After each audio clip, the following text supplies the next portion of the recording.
It's another beautiful day, and of course, we come again with a new episode to make motherhood joyous. Train up a child the way he should go, and when he grows, he won't depart from it. Have you heard this before? And do you agree with it? Stay tuned and let's dive in.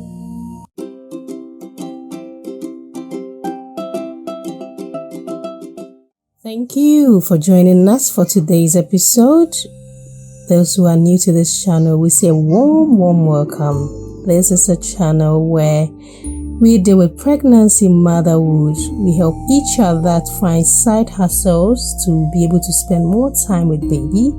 We look at entrepreneurship, and of course we look at the Wise Buy episode where we guide you to be able to choose the essential things in the product to make sure it meets your needs. And of course, we do episode about life in general, of which help us to live a joyous life.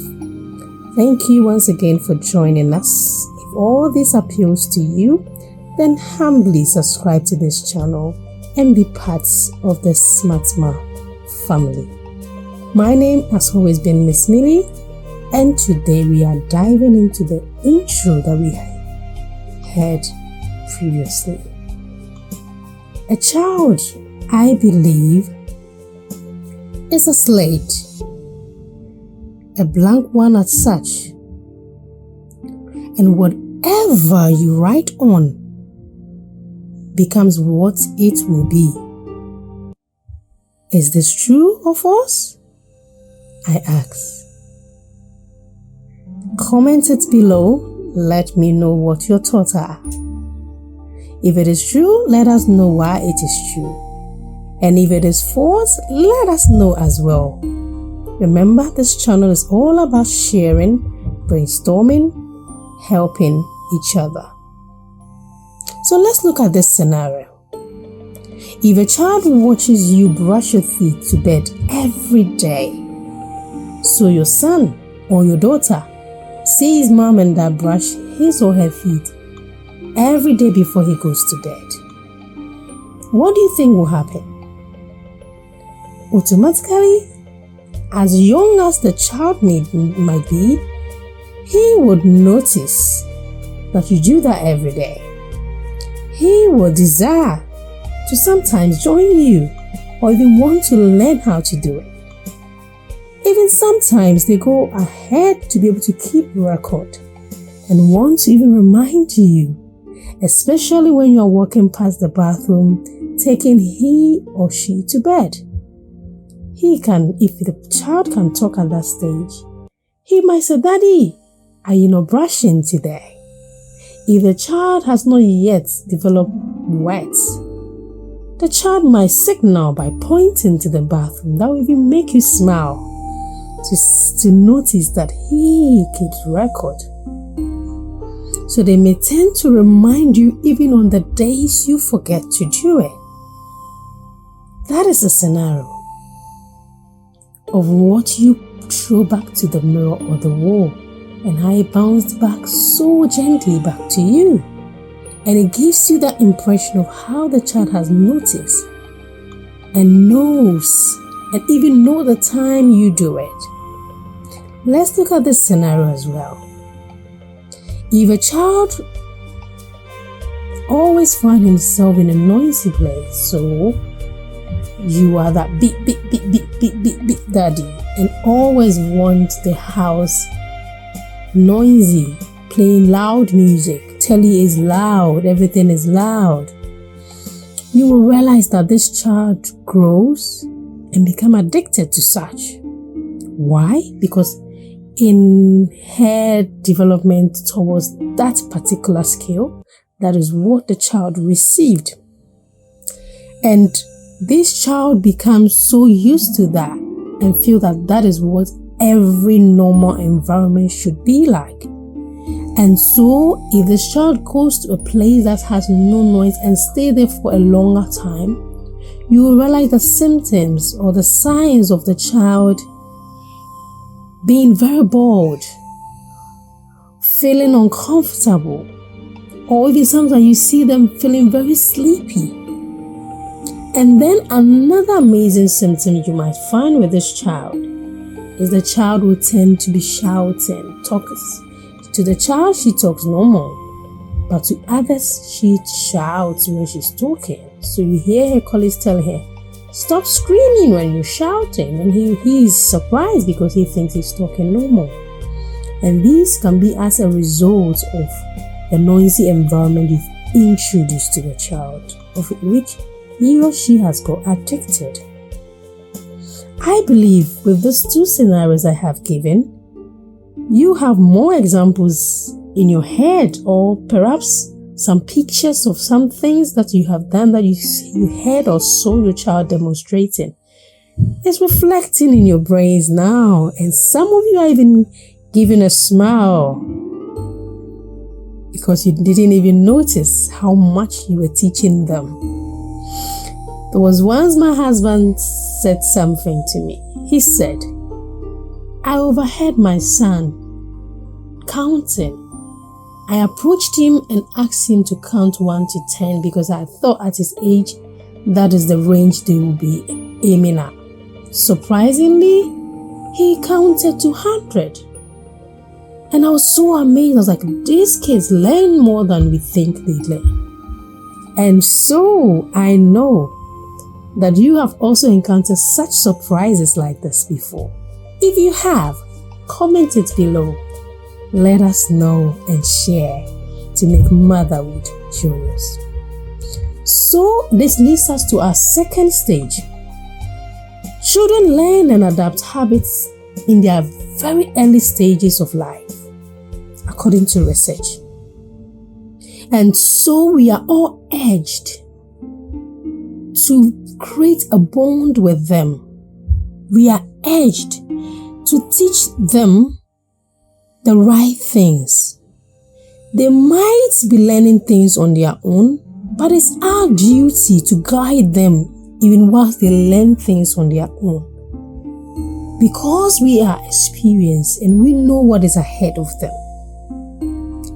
If we ignore the children at this stage, and then they end up picking all the habits they want to learn, they will pick all the skills they want to learn. They pick all their likes and dislikes, and then the blank spaces on the slate or within them gets finished.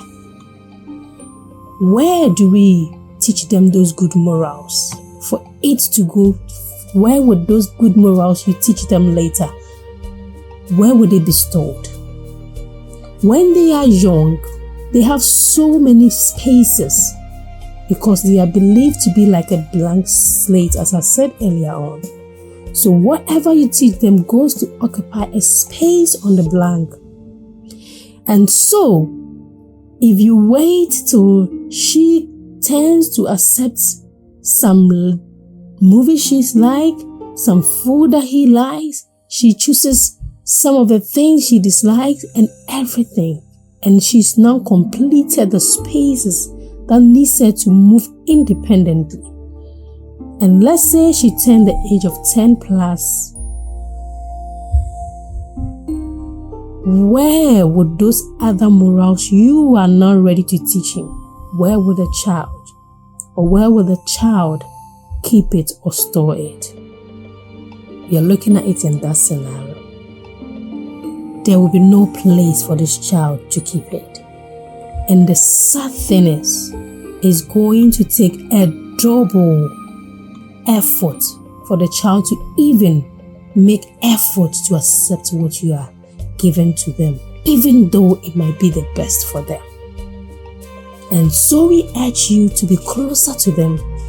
Early stage, don't ignore them. Don't put them in a room. Don't take them to childminders all the time just for you to go to work. Spend some time with them.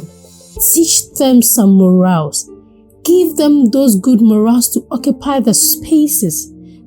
Help them make those choices to become the basis of their lives, so that you don't leave them to childminders and friends and neighbors and granddaughters and colleagues to give them negative morals to fill the slate.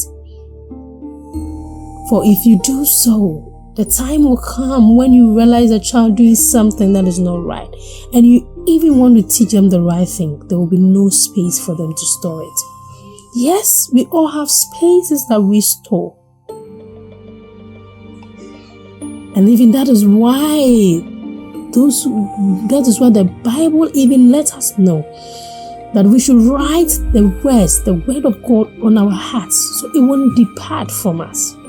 So everything you want the child to, anything you want it to stay with a child needs to be written on that slate. Don't wait till the slate gets full up. Don't. If this is untrue, if you think, look at a 14 or 16-year-old child who has already formed her cycle. She's gone to school, she's had friends, she's made her mind about everything.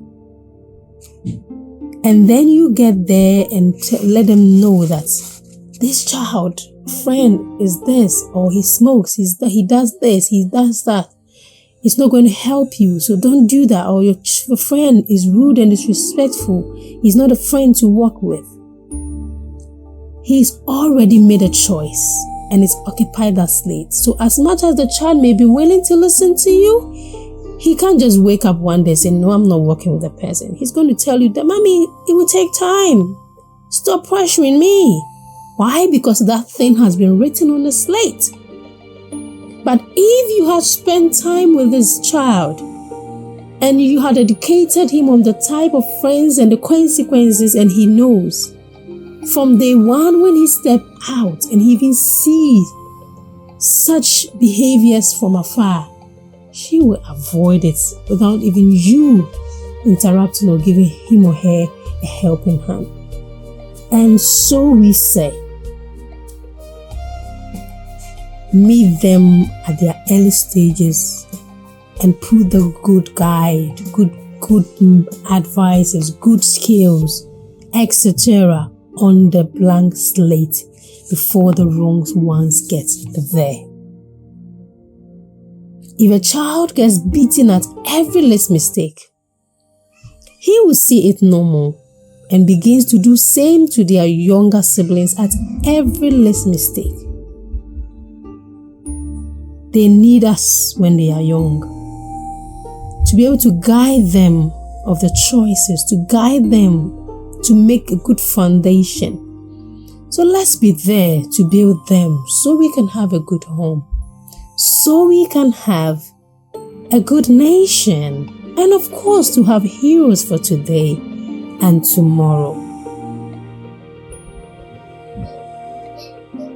Train up a child the way he should go, and he won't depart from it. I urge you all to comment below how you understand this quote, and together we will learn and make motherhood joyous. Thank you for having time to join today's episode. It's always been your lady, Miss Millie. I will see you in the next one. Bye.